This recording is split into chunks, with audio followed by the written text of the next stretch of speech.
Hi, everybody. Welcome to Discover College Soccer. Today, I'm lucky enough to be joined by Coach Al at Southern Wesleyan University in South Carolina. Welcome, Coach. Welcome. Thank you for having me. Yeah, thanks for being here. Excited to talk to you. Um, so we're chatting here. It's mid-February. I know the ECNL Texas event is kicking off this weekend. I don't know if you're going all the way out to Texas for it or not, but what where do you like to go to look at players in this time of year when it's tournament season? Yes, obviously, I'm not going to the Texas Showcase, Yeah. unfortunately, this year. But we do throughout the year. Obviously, they're difficult during the season in the fall, but right after the season, November, December kicks in, January, we are hitting certain places. We're going to North Carolina. The big showcase up there. They used to be called Castle. Nowadays, the North Carolina Visit Chorus Tournament. Raleigh. Yeah. It's a rally. Yeah, it's got changed names over the years, right? And then the Jefferson Cup. Then you got the IMG showcases in Florida. I've been this past year I went to Tampa a couple of times. Showcases there, and we're always looking, of course, online, working with agencies as well, looking at video. Heading to Canada in May this spring to look at players. So we do some trips like that as well. Okay. Awesome. Well, this time of year, how locked and loaded is your class of 26? Are you still looking for a few? Is it not? When do you usually kind of wrap up that class for the following fall? Yeah, it's a great question because every program is a little bit different, right? We are a Division two NCAA program, so we're pretty much locked up for 2026, right? We try to work 2 years in advance. I mean, we're already committing players for 2027, looking at 2028. Obviously, we cannot communicate with those players yet, the 28, right? But we are looking at them. Now, if we were to find a player that's an impactful player that hasn't been able to find a home for 26, yes, of course, we're looking to look at a player like that, of course. Okay. Well, what about ID camps? Those seem to be real popular at most schools Mhm. these days. Do you guys run your own? Do you and your staff work external camps? Are they a part of your process at all? Not really part of our process, to be quite honest. We do camps, but we do invite teams sometimes to join our camps, but not specifically calling them ID camps. That being said, though, I do go to other ID camps where I get to work as a coach at the camp, and then assign a team or two or whatever, and kind of go that route a little bit with some of the bigger schools that run bigger IT camps that we can do that with. So there's a little bit of cooperation there with other schools. Okay. Now, one of the, I guess, to me, in my opinion, one of the big benefits of Division Two is the fact that you can have players come in and train with the team in the spring or even in the fall as you know, quote unquote tryout. Has been. Correct. Do you guys offer that to kids when they're coming out and visiting and stuff? Yes, we do. As a matter of fact, just before our call, I sent the paperwork in through compliance for a player that's coming on Monday, Okay. right? There's a player coming from New York to train with us and quote unquote tryout type of thing. Yeah. Prospect. She's actually a 2026, one of the last minute type of recruits that we're bringing in. So, yes, it's a good opportunity, obviously. And the rules allow us to do that when they're not in their high school season, right? Right. So if their high school season is on, then they cannot train with us. But if their high school season is off, then they can definitely do that and join us if they want to do that. Okay, that's awesome. Yeah. Well, whether it's at a showcase, at an ID camp, wherever, kind of when you're looking at players, what makes up that hierarchy of things you're looking for in a player, both on and off the field? So there's a lot of factors that take it into consideration, right? So obviously we will start with who's graduating from our program. That's number one. So now we start looking at specific positions that we need for the next year or for the next couple of years, right? Who's graduating? What position do we need? Are these players that we're looking at, can they play multiple positions? Those are obviously all good questions to or good things to look at when we're looking at players. Um, and then we get into more details with individuals, right? What major do you want to study? What size school are you looking for? Location, all these little parameters that they're more concerning to them. But as far as us, we typically start with positions. What do we need to complete our team for next year or the year after that? And that's our first, I think, initial step. Okay. Well, in terms of your building your roster, is there a roster size that you look to hit each season? Well, the rules have been changing, right? As you know, so it's kind of like a little crazy, right? We have not been affected by that. Obviously, that's more of a D1 issue at the moment, with the 28 man roster, but 28 women roster, right? We don't cap it. I like to have a minimum, of 26, 27 players, but last year I had 29. I could go to 30, 31, depending on, the players that we're bringing in or the type of players that are interested in our program. So there really is no minimum or maximum, but I would say this year, 2026, we'll end up around 27, 28, which I think is a pretty good number. Okay. Now you mentioned going to Canada to see some players. I know that especially on the men's side at the D1, Yeah. D2 level, internationals is a big recruiting thing. Are you guys looking at internationals at all? And do you look at, say, the community college, the two-year programs, or are you looking at the portal at all? Are those kind of non-traditional recruiting methods part of what you do each year? Yeah, it's changed over the years as well, right? Me coaching many years now. Obviously, the transfer portal is a big thing right now, but we do bring internationals in. Right now, we have players from Canada, we got players from Spain in our team. Uh, we are pretty close to committing possibly a player from England, a JUCO transfer to your question. That is, we do look at some junior college players that will contact us or coaches contact us, so we look at that. So we're definitely open to internationals. We do not really, my philosophy has always been not to really go to the transfer portal too much. I always try to build the program from the bottom up. Um, Now, if I get contacted by somebody that is in the transfer portal, I would take a look, of course, to see if the player is the right fit. But I don't particularly go myself looking for players unless somebody reaches out to me, if that makes sense. Yeah. You're not shopping the portal as folks Yes, will say. exactly. That's right. No, it makes perfect sense. Well, let's talk a little bit more about the school. Some folks may not even be familiar with Southern Wesleyan. You've been there for few years now. What is it about the school that you like, that you find is amazing? Maybe some things we wouldn't even know by going through the website. Oh, now you're gonna get me talking because I I absolutely love our school. So we're in South Carolina, right? People are unfamiliar with the area a little bit. We're in central South Carolina, which is the name of the city, but we're literally 10 minutes away from Clemson, which is more familiar to people, right? So being 10 minutes away from Clemson, we're a smaller Christian school, and then we have the big Clemson University next to us. So the area is just beautiful. They're surrounded by three lakes in the area. We're 25, 30 minutes away from the Blue Ridge Mountains. So the girls go hiking sometimes. They could do that. We're about 30 minutes in the opposite direction from Greenville, South Carolina, which is a very famous, popular city, one of the best Main Street areas in the country every year, voted top 10. And again, being next to Clemson, the girls get to go downtown, or the students get to experience the big school, the football games, soccer, of course, is huge in Clemson as well, right? National champions 2 out of the last 5 years, the men's program, right? And the women's program was in the Final Four 2 years ago. So they get to go see those sports and downtown Clemson, the restaurants and things like that. So it's a unique area to be living in and to go to school at. And as a small Christian school, our community is very united in that sense. I think that one of the best parts of our team and our community is how we do life together, how we get along together, and uh, especially building teams and building programs. It just adds to what we're trying to encompass as a community, the Christian aspect of it. So it's been awesome. I mean, I moved here from New York 4 years ago, and I could tell you it's a lot different than being in New York. That's for sure. That Yeah, is, yeah. having been to South Carolina many times and New York many times, very different. Yes, it is.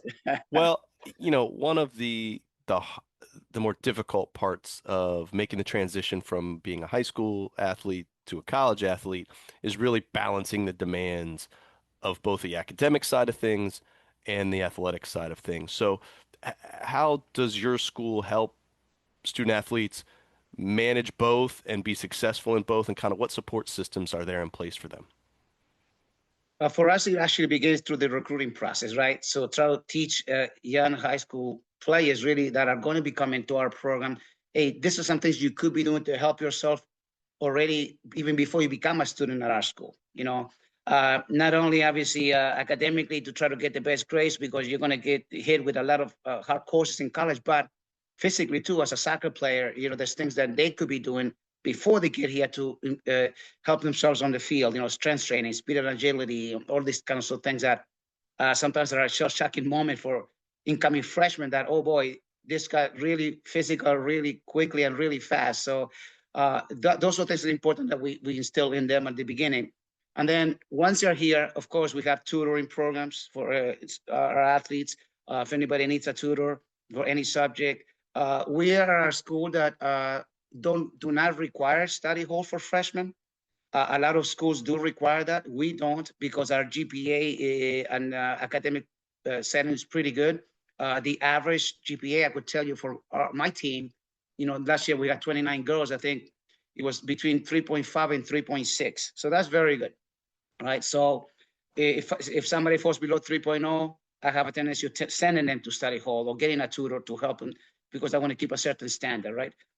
We have an academic liaison person, of course, that handles or works with all our athletes. So if anybody's falling behind or struggling in a class, they will let us know, and we have these meetings to try to help them out.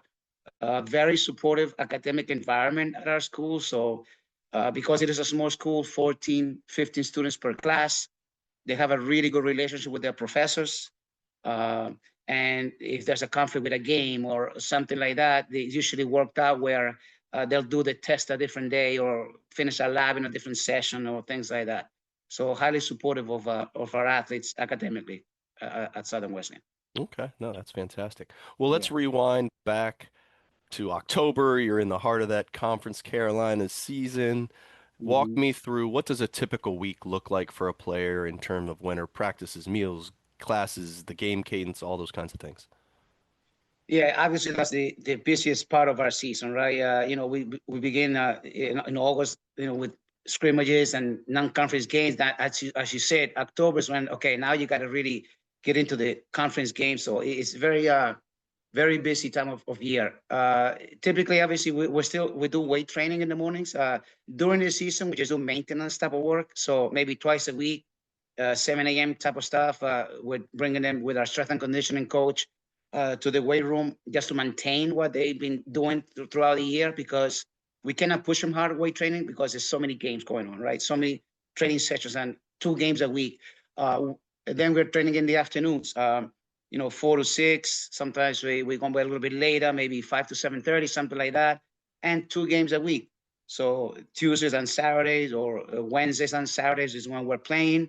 NCAA rules say that we have to have a day off. So for our school, the days off are usually on Sunday, sorry. So Sundays are our day off. So very busy, of course. And I always tell the girls that it's about managing injuries and managing times and the way we're feeling in the middle of August, of October, as you mentioned. We're either getting ready for a game or we're rehabbing from the game the day before. So it's that kind of setup, constant motion. So injury prevention and rotating players a little bit to manage their minutes. It's super important that time of year, especially as they get, like you said, to the end. Well, now we're looking for playoff positioning, right? Yeah, absolutely. Well, let's Yeah. talk a little bit more about the team. I know we talked about roster size, but let's talk about the rest of the roster. Talk to me about your staff. Who's there? What role does everybody play? Maybe what other support staff or in the athletic department are helping out with the team? Okay. Um, Yeah, obviously, like I said earlier, our roster is composed from different players from all over the place, right? We got international students, and even in the States, we got players from Colorado, from New York, from Florida, even though we're maybe a couple of hours away from Florida here, but we have players from Florida that are 15 hours away. That's how big the states are, right? So, so we, in the 4 years that I've been here, we've been able to build a team that is I guess has some same mindset. We are very highly possessive oriented type of team. So we try to play the possession type of soccer. My philosophy, being Spanish in nature, born in another country myself, right? Always been about the skills, about possession, about the flair of the game. So we've been able to bring players that fit that mold, that we're a highly possessive type of team. I would say we control most games 60-40. So that's kind of like our culture. And it's almost like the Pep Guardiola method, like Barcelona type of stuff, Uh, and in that, we're bringing players that could fit that mold. And regarding our staff, we have staff that also kind of helps us with that, right? Two assistant coaches. One of the coaches is obviously also works with our goalkeepers as well. Uh, uh, um, getting them separate training. My wife is also on staff as well. She played Division One soccer up in the University of Hartford. So she helps a little bit during game day. Then we have team managers. We have, I think, right now we have 3 team managers. We have a social media manager who happens to be my daughter. So we kind of have a family situation going on here. Then we have our regular team manager who does all the meal planning and travel, plans and all that kind of stuff. We have a strength and conditioning coach that works with us throughout the year. We have a nutritionist also as well for a small D2 program. It's amazing that we have all these things in place, right? She puts out the program even through the summer before school starts, preseason, and throughout the year, we're working with her. She could do individual plans for the athletes, so we have a really good situation there. So I've always opinion, and I want to have a Division One program here down here in the South, even though we're a Division Two, right? So I want to be the best Division Two program that the players people can go to down here in the South, and I treat it as a Division One program, and with everything that we give them and the support that we give them, and for sure, it kind of has that kind of feeling, to be honest. Oh, okay. That's great. Yeah. Well, as I mentioned, we're talking here in February. It's the off season. Kind of talk to me about what does this off season look like for your players? When are you doing stuff? What are you doing? What's that look like? Yeah, just like Division One and Division Two kind of have very similar rules. We are allowed to do weight training and soccer, of course, January, February, all the way through the end of the spring. The times kind of change a little bit. Right now, we're in the non-competitive segment, right? They call it where we're getting 4 hours of soccer a week and 4 hours of strength and conditioning a week. So with that, we have to split it. So we're doing 3 days of strength training in the mornings, 7 to 8, 3 days a week, and then we're doing 3 hours of soccer. We do futsal one night. It's kind of like a fun thing to break it up a little over the winter. And then the other 2 days, we're going an hour and a half outside and training outside. Then towards the end of February, we'll start getting more hours. So at that point, we move to 15 hours a week, and we are allowed to obviously train 5 days a week. And then we play games. As a Division Two program, we're allowed to play 5 games in the spring. In those 5 games, we could play anybody, a Division One, two, or three. We could play a JUCO. This year, we're playing 2 club teams as well. So those are kind of like good games for us to have. The whole purpose of the winter and spring is to get the team fit. So we do a lot of conditioning, a lot of getting fitter and fitter, playing faster in possession. We really push them hard so we can get the team ready for the fall season. So it's a big push for fitness for sure in the spring season. Okay. Well, Coach, really appreciate the time. I'm going to leave you with one last question, and that is, Yep. if you had one piece of advice for anybody going through this college recruiting process right now, what would that be? Yes, it's never too soon to start. I think it's getting more and more where we're getting messages from ninth graders all the way up, right? Sometimes eighth graders. Yeah, we cannot communicate obviously with the ninth and 10th graders. We begin the process at the 11th grade level, but for kids in that situation, start early, start emailing coaches. I think the best way to communicate with a coach is through email. Put a nice profile together, and the profile will include everything, right? Your GPA, where you're from, your likes, dislikes, and obviously a little highlight reel, right? And the highlight reel will be 2 to 5 minutes. And this is, I think, the most important part. If you want to get noticed by a coach, make the highlight reel very dynamic from the beginning, right? Catch the coach's attention immediately where the coach wants to continue watching the reel and says to himself or herself, I got to go see this player play in person. Okay, so those are things that are important, and don't be shy. And email them. Coaches starting. I said early enough, and once every 3 months as you get into your sophomore year, and then junior year, once every month, and then as you get closer, now getting the coaches' faces all the time. they do become familiar with your name. They do put you on a database, and then as they progress into the okay, now we can start talking to them. You'll be reached out by coaches. So clear communication is super important, and approaching coaches in that respect, I think, puts them ahead of other people. Awesome. Well, Coach, really appreciate it. Thank you for the time. Wish you the best of luck. And if you get to any of the recruiting events down here in Bradenton, IMG or Premier, give me a shout Yes, and we'll go grab a drink. All right? that sounds good to me. We'll get a cup of coffee or something. Sounds good. All right. Take care. Terrific. Thank you.